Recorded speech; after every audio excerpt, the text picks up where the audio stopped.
c'est Chlore, nous sommes un 2-3 clans, mon partenaire est... Sienne. Donc en fait, ça peut paraître des prénoms bizarres, mais c'est parce qu'on vient de graffiti. Donc ce sont nos pseudonymes en fait, Sienne et Chlore. Donc c'est ce qu'on écrit aussi sur les murs. Et un 2-3 clans à l'origine, c'est aussi notre groupe de graffeurs, notre collectif de graffeurs. Aujourd'hui, c'est devenu notre studio de création avec exclusivement nos productions en fait. On est spécialisé dans le streetwear, sportswear, branding, marketing, dans tout ce qui est nouvelle stratégie. On s'est fait approcher nous-mêmes par notre style graphique en fait, et notre premier client était Nike d'ailleurs, notre premier gros contrat, ensuite Wired Magazine. Ouais, c'est ça. Mais ce que je veux expliquer en fait, c'est qu'on a développé notre touche graphique en fait, et en le partageant sur internet, ça fait du bruit par lui-même et on s'est toujours fait approcher.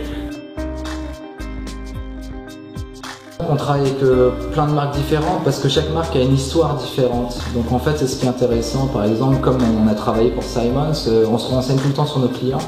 Donc grâce à internet c'est aussi plus simple.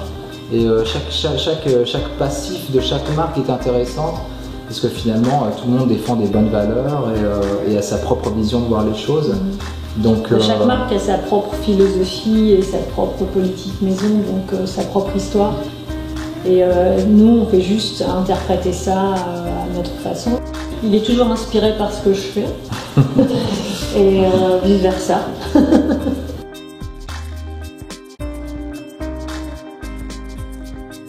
On trouve dans Noël, il y a plein de choses belles et magiques en fait, et il faut garder ces images-là. Donc nous, on était très inspirés par le thème, on l'a pas senti du tout comme quelque chose de contraignant.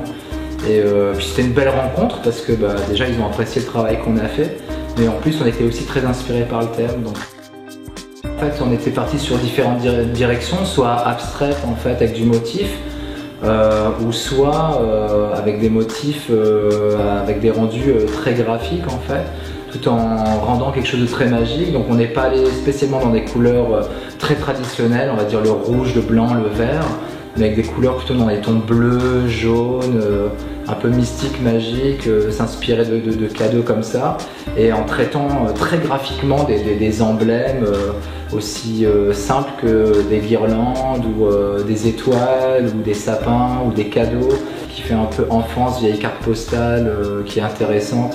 Tout remettre au goût du jour en travaillant fort certains éléments.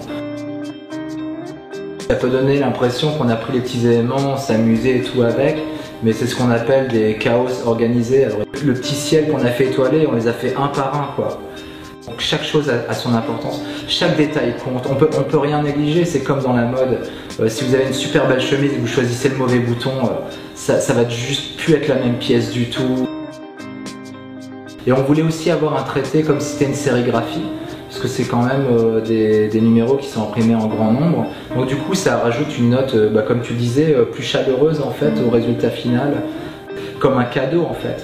Que ce soit comme un cadeau et pas juste la vulgaire pub qui embête les gens tous les jours dans leur boîte aux lettres. C'est s'ils le reçoivent, qu'ils aient au moins une première approche en disant tiens c'est pas mal, et donc du coup ça les invite à regarder ce qui est à l'intérieur. Donc on est juste le beau papier cadeau de tout ça, donc, où on n'a pas noté d'ailleurs Noël 2013 une seule fois en typographie, mais elle le suggère graphiquement et intelligemment. Donc je pense que c'est aussi indirectement respecter la clientèle. Et, respecter son intelligence. C'est ça, et aller chercher une subtilité plus artistique. Donc je pense que c'était très intéressant de collaborer ensemble sur ce projet en tout cas.